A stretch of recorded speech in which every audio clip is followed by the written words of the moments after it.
Господи, Isuse Hriste, Sine Božji, pomiluj mja grešnoga. Sina i Svetega Duha. Amin. Возлюбени во Христа Бога, браќа и сестри, еве на самиот праг од големиот и најрадосниот христијански празник, раѓањето на нашиот Бог и Спасител, Богочовекот Христос. Под Негов благослов денеска ја служевме светата божествена литургија на Божествениот Јован Златоуст во сослужение со мојот мил во Христа и длабоко почитуван отец Ѓакон Марко, кој што е ретка личност и радост за целата црква наша Христова православна, бидејќи е ѓакон како што можеме да го посакаме, човек кој што ги завршил сите високи школи и денеска работи како познат и признат кардиохирург во Сојузна република Германија. А и тој повеќе од се Христа Господа го сака и затоа тој покрај хируршкиот скалпел го носи и ѓаконскиот орар. Така од секогаш било во Светата Црква Божја. Тој е доказ дека учените не бегаат од црквата и црквата не е собиралиште на простите и глупите имбецили, како што во блиското минато не учеа во школите. Затоа, драги мои, денеска радоста моја особено голема.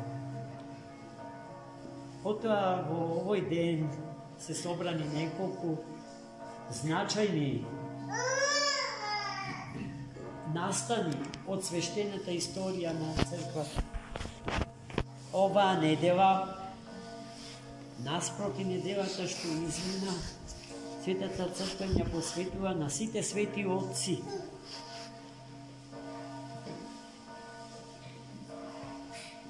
И е недела на предпразненството на големиот празник.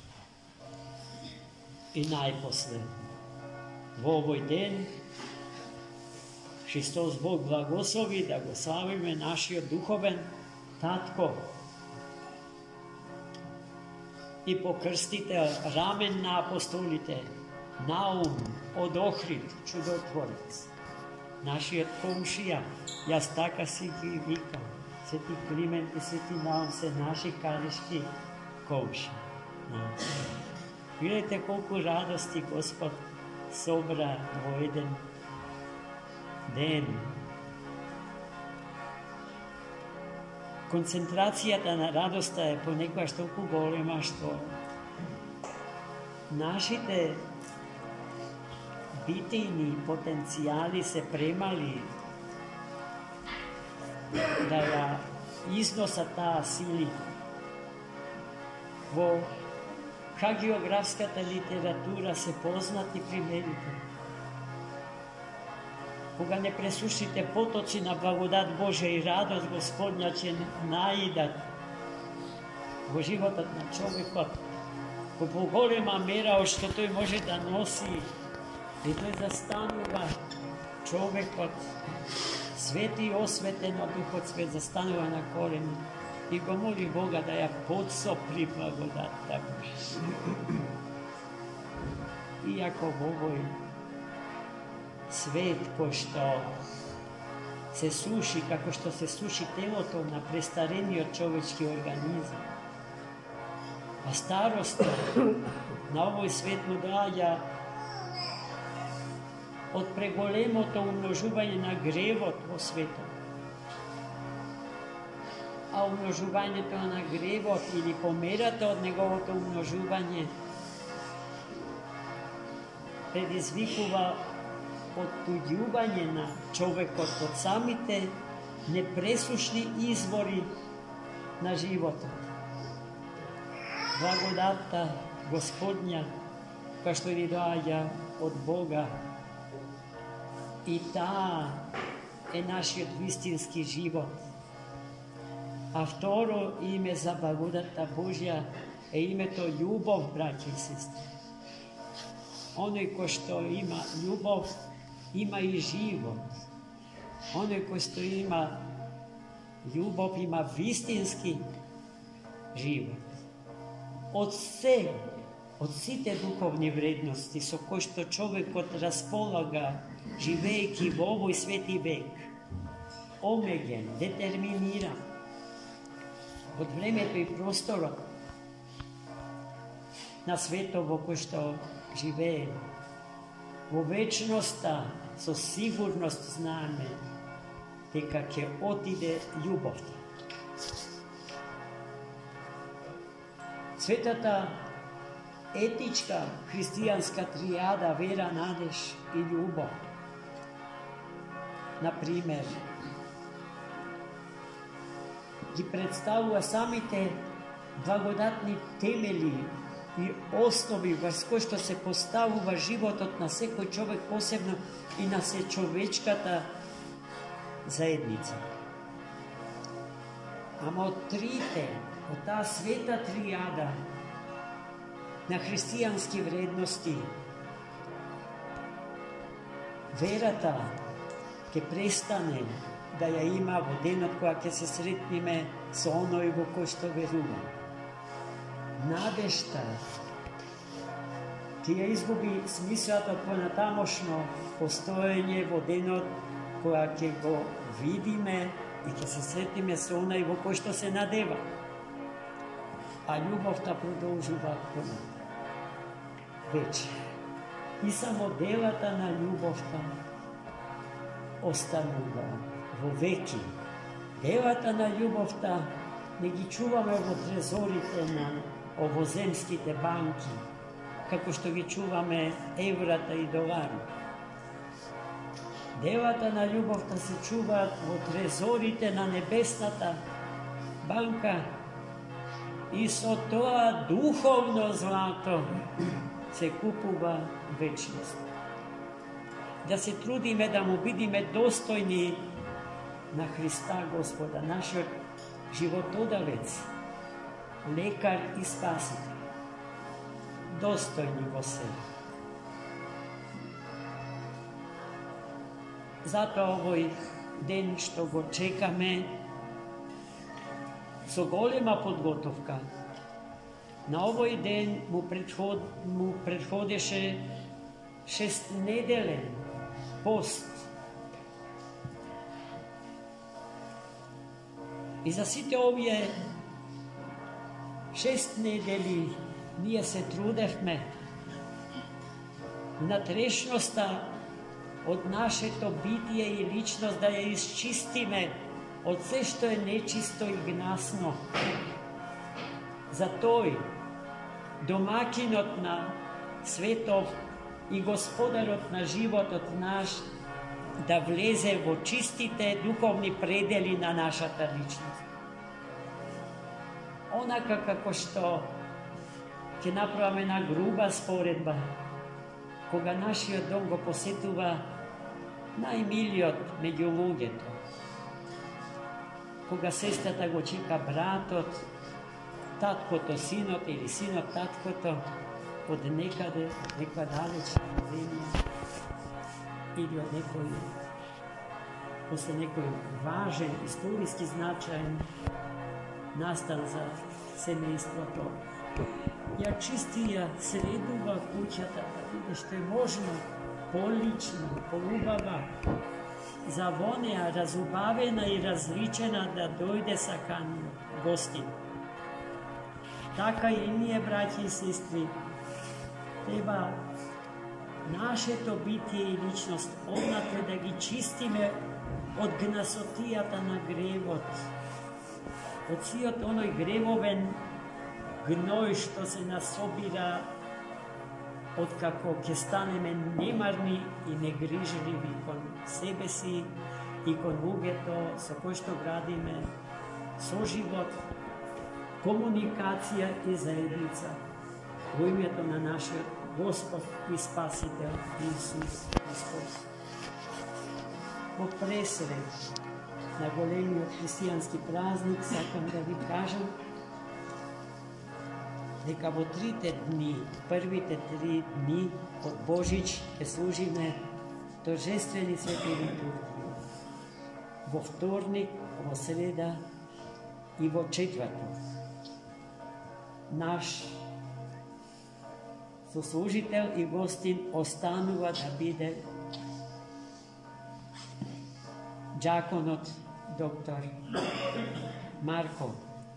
Заедно ќе го славиме оној кој што е несместлив ниту во еден простор, колку и да е голем. Бидејќи тој го создал тој простор и го надвишува во сите димензии, во височина, во длабочина, во широчина, налево и надесно, нанапред и наназад, во сите можни димензии. Тој е поголем од секоја димензија, што и подлежи на метрото или на килограм. И токму тој несместливиот, заради нас и нашето спасение, ја прими природата наша, човечка, од него создадена, за во неа облечен, да ни се открие онаков како што е, без да ја загрози нашата екзистенција, постоење и живот. И тоа се случува секогаш, секој ден од нашиот живот, а е толку идентично, толку исто со она што се случуваше со Мојсеј на врвот од Синајската гора.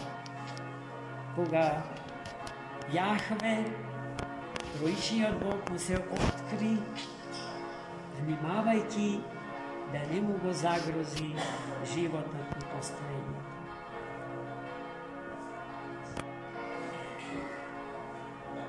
Но јас сакам, Господи, да те видам онаков како што си.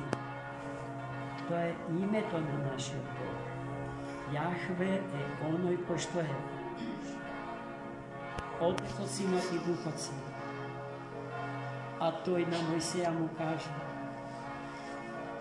во оној миг, кога ќе ме видиш, ќе умреш. Затоа што потенцијалите на човечката природа се премалечки за да се соочат со непресушниот извор на божествена светлина и божествените енергии кои што би не стопиле како што се топи снегулката при телесната температура на човек. Но затоа Господ избра начин како да му се открие на Мојсеј. А како му се откри на Мојсеј? Така што се облече во светлина, за зад светлината да се скрие тој онаков каков што е. Му се откри и со неговиот громогласен глас. За зад гласот да остане скриен и безопасен за екзистенцијата на човекот. Оној кој што, чија сила е несогледливо, голема, раскошна. Сила која што создава, а не урива. Сила која што гради, а не разградува. Сила која што конструира, а не деконструира. Се она što kako antipod dneska go ima u izobilije, u naš sopstven život i okolo nas, i so što sakame da se suočime, najčesto sami bez Boga i zato bezuspešno. No sekojaš koga sme so Boga, promislitelot na svetot i na životot čovečki, togaž vo životot na čovjekot ne postoji bezizlaznost. Problem što ne može da se reši, niti prašanje što ne može da se odgovori. Zato, najmili moji, za 2 dana ni dođa praznikot u koji što je sudržana smislata na naše to postojanje. Su ta smisla i su toj početok. Se osmislova всекой drug početok. I ušte poveke ono što kako krajna destinacija na naše to istorijsko postojanje stoji pred našite životi i pred životot na ovoj svijet. Amin. Za mnom. Господи Ісусе Христе, Сине Божий, помилуй меня грешного.